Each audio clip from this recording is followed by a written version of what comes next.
Hi, Giuliano. Welcome to BizTalk. It's my great pleasure with me today. How are you? Great. Thank you for having me. And it's a pleasure to be here. The pleasure is mine. So let's give a little who you are, a bit of background. Yeah, so I'm 30 years old. I was born and raised in Milan. Then I studied in the US, in Dallas, majored in finance. I worked in the US between New York and Atlanta. And then I moved to Switzerland, where I was working for a family office there. It was the last of my, financial markets experiences. While I was there, my second year, I came into contact with, the scooter sharing world, and I fell in love with it and decided to, start working on what would eventually become GoVolt. And, worked at nights essentially from 9 p.m. when I would come back home from the office till 3 a.m., put a double screen monitor in my living room, and I just started crunching numbers. And, the business looked interesting and promising and, socially impactful at the beginning. And we were able to, gain some traction with suppliers and, those that would eventually become our partners. And this was in May 2017 when I had the idea, and that led me to resign from my job in December of 2017. And then, 2018, we did 2 equity rounds. So we did a debt raise. We launched the service in October, and we had 20 scooters and, essentially a outsourced technological solution, which did not work very well. But we didn't have the resources nor the competences or the time to develop our own ecosystem. So that was a good way to get off the ground. Then we developed our own technological infrastructure.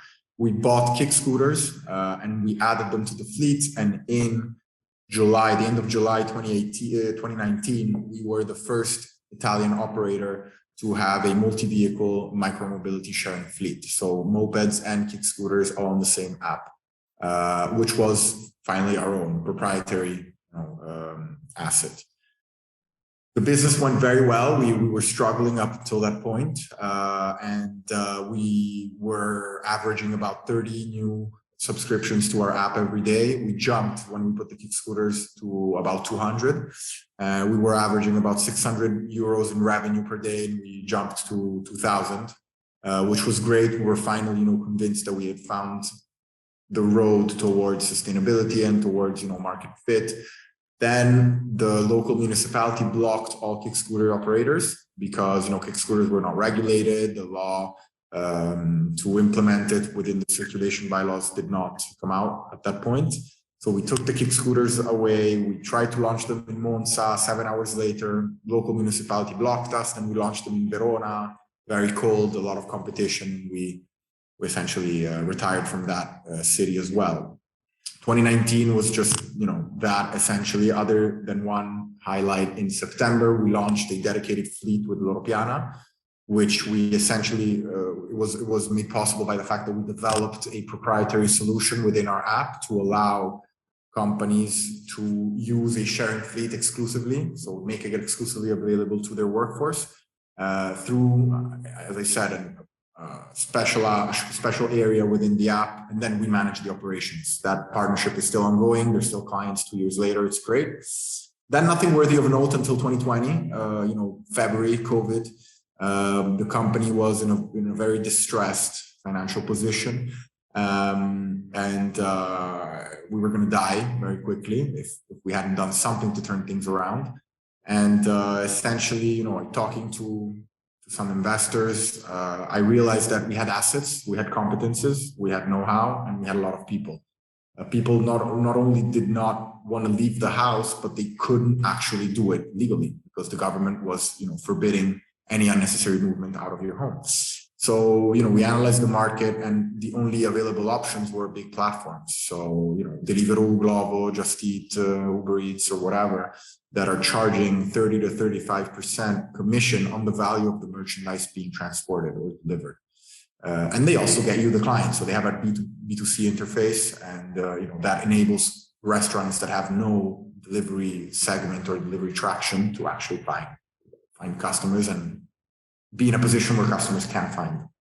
And then they manage the logistics. But a lot of restaurants and a lot of commercial activities in big cities already have a volume of orders. They already have, those trusted clients that will always keep coming back, and they don't want to give 30% plus VAT to the platform. So they started using us. And what does that mean? We went back to the 80s.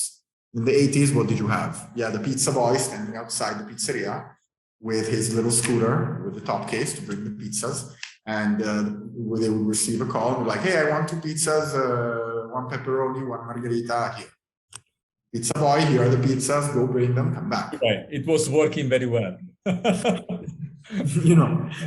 Just as, back in the day, you called and you had a taxi come down to your house. Now what you do, you order it through an app. That's Uber, but, it's essentially what we're doing here. So, I was like, okay, that model works, and it worked, for God knows how many years.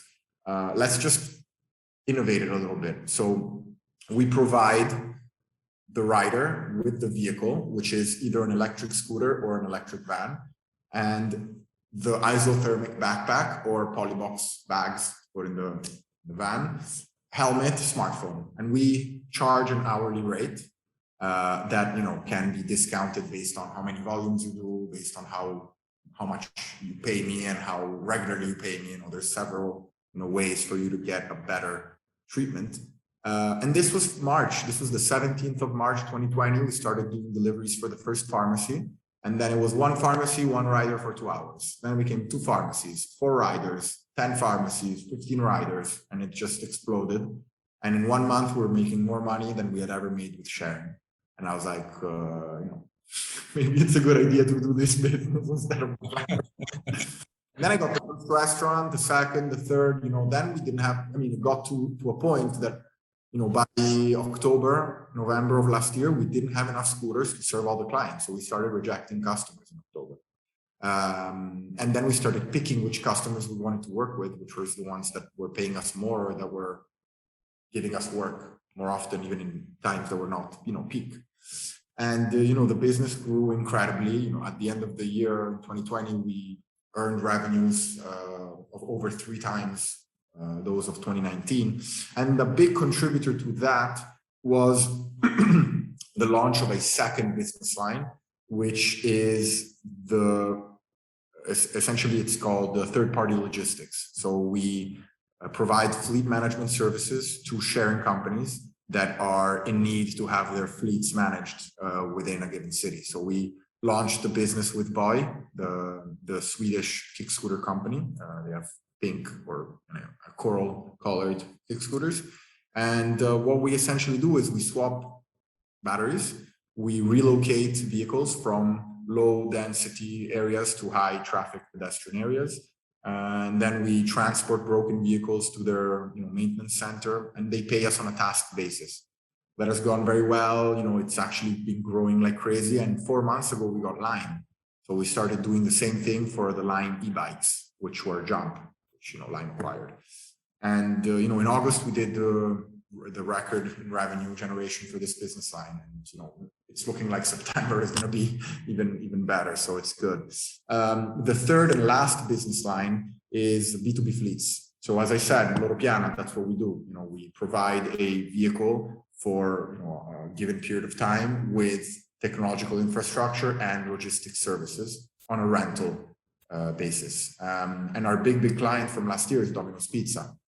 So we actually started working with Domino's because they wanted to test us out in one store. Then by the end of the year, we quickly, we're managing the logistics on all 12 stores in Milan. Now we're actually talking with their franchisee in Rome and in Turin to expand the service there as well. So that has grown very well also. And, there's also a series of other services that we provide to Domino's specifically, which is maintenance, for example, of all the fleet.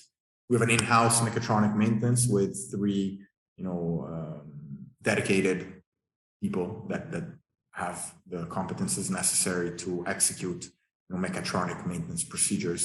And that's just added revenue on top, because when you have a vehicle and you're paying a rent for it and you're offering a service with it, you'll pay whatever it takes to have the vehicle back as quickly as possible. So that's going very well. At the end of August, we already earned more revenues than we did in all of 2020.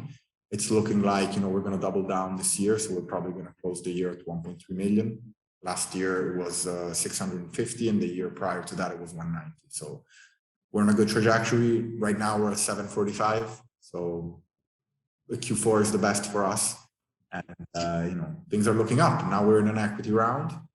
We are raising 1.5 million. We opened the round at a 3 million pre-money valuation, and we already have 452,000 committed to the round.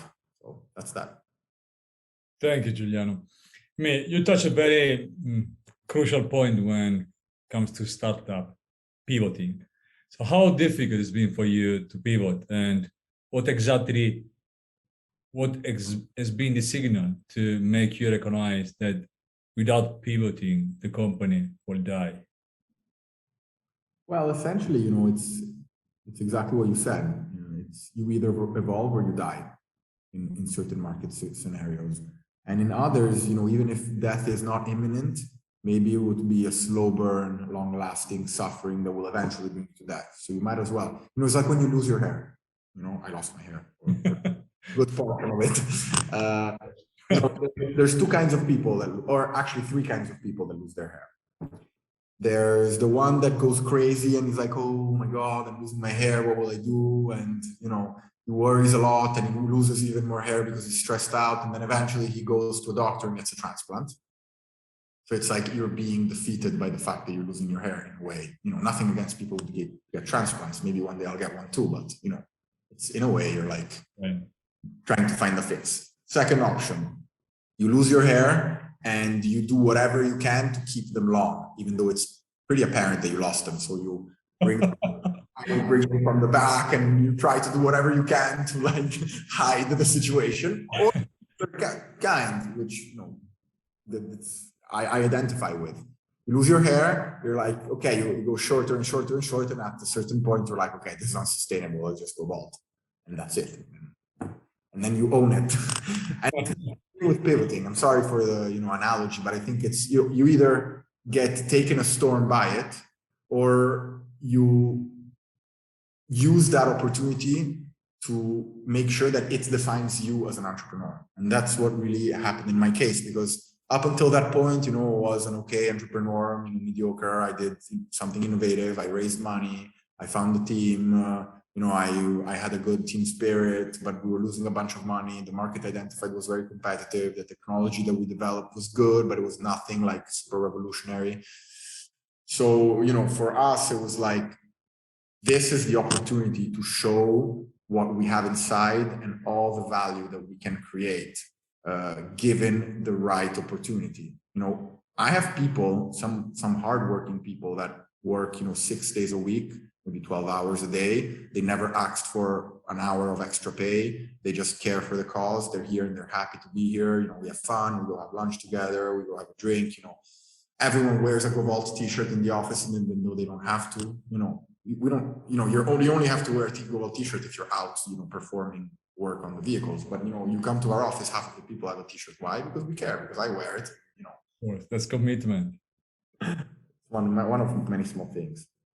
You had 3 divisions. How do you manage all of them? They're actually very synergistic, thank God. Because believe it or not, when you go out on the road as an operator, logistics operator, and maybe you're bringing some Voi batteries, some Lime batteries, some GoVolt batteries, and maybe you even pick up broken kick scooters as you go along. So at the end of the day, what is really important in our business, and I like this message to pass along, is the following. You have one certainty, which is costs. Costs are always certain. Revenues are uncertain, in my opinion. And in our case, costs are even more certain because we have vehicles that they're here. We own, some we rent, but like you either pay a monthly rental for the vehicle or financing. You surely pay insurance, you surely pay maintenance, you surely pay energy to charge the batteries that go in the vehicle. So those are certain costs, certain. They're maybe more or less, depends on how much you use them, but they're certain. And then the most certain and the most relevant cost is personnel. We have a lot of people. You know, I have over 300 employees. Some are fixed and full-time, some are on call, some, you know, different contracts, but overall we have a plus 300 person team. So, you know, I have certainty of costs with regards to employees.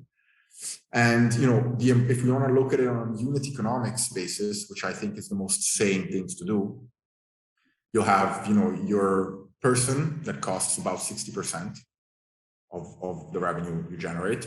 Then you have the vehicle. And then you have, you know, whatever services you're having to take care of, which goes on a variable basis. If you're really good, you're left over with 25-30% gross margin. So, you know, I don't know if this answers your question in a way, but it's the first part of the answer. So with that, given that, and given the fact that, as I said, you have certainty in costs, let's say that every hour I have certain costs of 15 euros. I have to make sure that that operator earns more than what he costs me. I mean, you but can... there's a good reason, there's a good way to do that. You have to optimize his time. Yeah. To make sure that he performs more tasks. Essentially, if I'm paid on a task basis, if you do 5 tasks, I'm breaking even. From the 6th task onwards, I'm making revenue. So you have to put them in the position to perform in the best way possible. So you have to give them faster, more charged vehicles, routing, software, dispatching, sorting. Everything has to be organized so they don't waste time. Every minute they waste is a task less they do. Absolutely. Anyway, you are good to create the right synergies between the 3 divisions. That's why you can keep the cost under control, maybe even down. Between the 3, which one is the most profitable now, and which one you think will be the best in your revenue generating in the next 3-5 years? So on a net income basis, none of them, because we are still not earning net income. We are definitely producing gross margin for sure. But you know, right now, a lot of the work that has been done year to date has been optimizing the cost structure. So our cash burn rate has gone down a lot, and we're projecting that we'll be on a rolling month by month cash positive position by December. So we're very close. This year is going to be closed at a loss, of course, but next year will be the first year of EBITDA positive. With regards to gross margin, third-party logistics is currently working at a 32% rate, which is really, really good for a logistics business. So that's working really well. And I think that that is also the business with most potential for expansion in the short term, because there's a lot of sharing companies launching all over the world. And for a sharing company, we've done hundreds of analyses. It doesn't make sense to manage your own operations. Because if you're a sharing operator, and we've been a sharing operator, I know exactly how it is. Operations will be the highest cost and you won't work as efficiently because you're also working on other things, which are marketing and communication, which is what you need to get people to ride your vehicles, technology, which is what you need to beat the competition, and vehicle selection, because you always need to be on the forefront of innovation in terms of hardware. And if your technology is quicker, is easier to use, is more user-friendly, you're going to beat the competition. And people have to know that you exist, so you have to pay for ads, influencer marketing, and whatnot. If you're managing operations, that's the problem. So I see a lot of expansion, and you know, we've been contacted by other big Italian players and international to manage their logistics. So there's very little competition, because if we're calling us, that we're a small company. Let me stress this point, and partially you already answered what is going to be my next question. How do you scale? You said what? How do you scale your business? Now, yeah. We scale the business through technology, essentially, because where I want to go moving forward is to have an ecosystem where people can earn money and provide logistics services, thereby facilitating, you know, business operations for whatever company that requires it with their own resources in their own time. So it's kind of like a democratization of logistics. This is where, you know, the vision, if you ask me for a 10-year vision where I see this business going, is, you know, not me that I have to buy the scooters, buy the operations, come and do the battery swaps or whatever, but it's like, you can work for me. I can make available vehicles. I will always have some vehicles, I have a call center, I have infrastructure, I have a platform that records how much you work, when you work, how good you perform. The better performer you are, the better your pay is going to be, the more choice you're going to have on when to work and how to work and for which client to work. But at the end of the day, what I want is for people to operate independently on a platform, which I think is where you can create the most value and have the highest valuation, company valuation, for sure. So may I say your platform can enable new ride-hailing, not ride-hailing, any delivery, food, for example, companies coming up? Because if you can take out what is the most expensive, the hardware, right? The fleet, and renting the fleet from you, I mean, maybe focusing on marketing and technology can give some kind of help. Yeah, for sure. I agree. I mean, you're raising an A round now. So it's actually pre-Series A because it's not big enough for an A round, but we needed the money, so we had to open it now. You know, we really have some very good technology that is coming out because my team this year has done a lot of work, and we worked with friends or friends of friends, so we didn't pay for the development as much as we should have or could have, so which is very good. We're going to have a much higher technological value than the money that we put into it. But we've gotten to a point where we can't scale it, and definitely not quickly if we don't actually put some real money into it. So the reality is that over a third of the money raised from the round will be dedicated to technology. So that's I think the best place where you can invest your money, because every euro you put in is usually a return of that euro times a certain amount of times, and on an asset value basis on one hand, and on the other hand, it also provides cost optimization and increases revenue potential. Because when a client interacts through a platform, he's willing to pay more because the platform gives him data, it gives him options, it gives him the possibility to save time, to book services at 3 a.m. if he wants to, you know, if he doesn't want to call. And on the other hand, it relieves a bunch of work of people here, which now is all done manually or on Excel or on a phone, or, you know. So it's just, you know, the best of 3 worlds here. That's where we have to go. I mean, I've been very lucky because I came to see you in your headquarters, and I saw all the passion and all the stuff you have inside, which is, for me, it's very exciting, but I don't understand that much when it comes to parts, motorbike, and, you know, all the fleet you have. But it's very remarkable.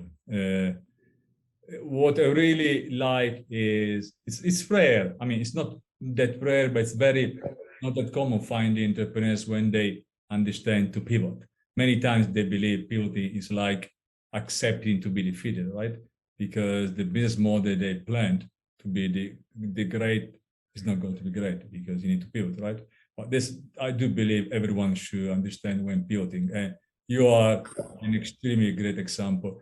Now, I want to close with this, and what can be your message to investors? What they should give to Giuliano cash to move on? First of all, because I'm an honest person and I'm not going to screw them over. I've already raised money from a lot of people. I have 36 people that have believed in me and my vision, and, you know, and not only in me, because, you know, the company now, thank God, goes on without me. You know, I develop it and I steer the boat, but at the end of the day, thank God, I've put up, you know, business that was able to keep the company going this weekend when I was out of the office. So that's great. The company is not really young anymore. We're on our 4th year. We have identified the path to sustainability. We've already failed. You know, Sequoia said, if you as an entrepreneur haven't failed at least once or twice, I don't remember, we're not investing. You know, I've done that. It failed definitely more than twice. There's real, I really like to stress this, there's real technological value in what we're doing. And we're doing something that is not done by a lot of people, and it's a dirty work that a lot of people do not want to do. And a lot of companies are not operating, nor they have identified this gap in the market. But, you know, we're earning almost 100K in revenue every month just operating in Milan. So, you know, there's definitely a market, and we have a lot of requests right now that we're unable to satisfy, or big companies that have contacted us and we're not ready yet. So I just need money to accelerate, and this money will be used to differentiate, increase, the height of the barriers to entry in this market for us, make a lot more parts of the vertical proprietary, which is always great, and to have control. Like I said, contain costs, increase potential revenues, and break even, which is the most important thing. So at the end of the day, after this round is done, give me 6 months, potentially I can distribute dividends. I would never do that because I want to reinvest everything in the company to make it grow. But, your net financial position would be positive. So that's it. Thank you, Giuliano. Thank you so much for coming to BizTalk. It's been a very great pleasure. I hope I can see you again in Milan soon. Likewise. Thank you, guys.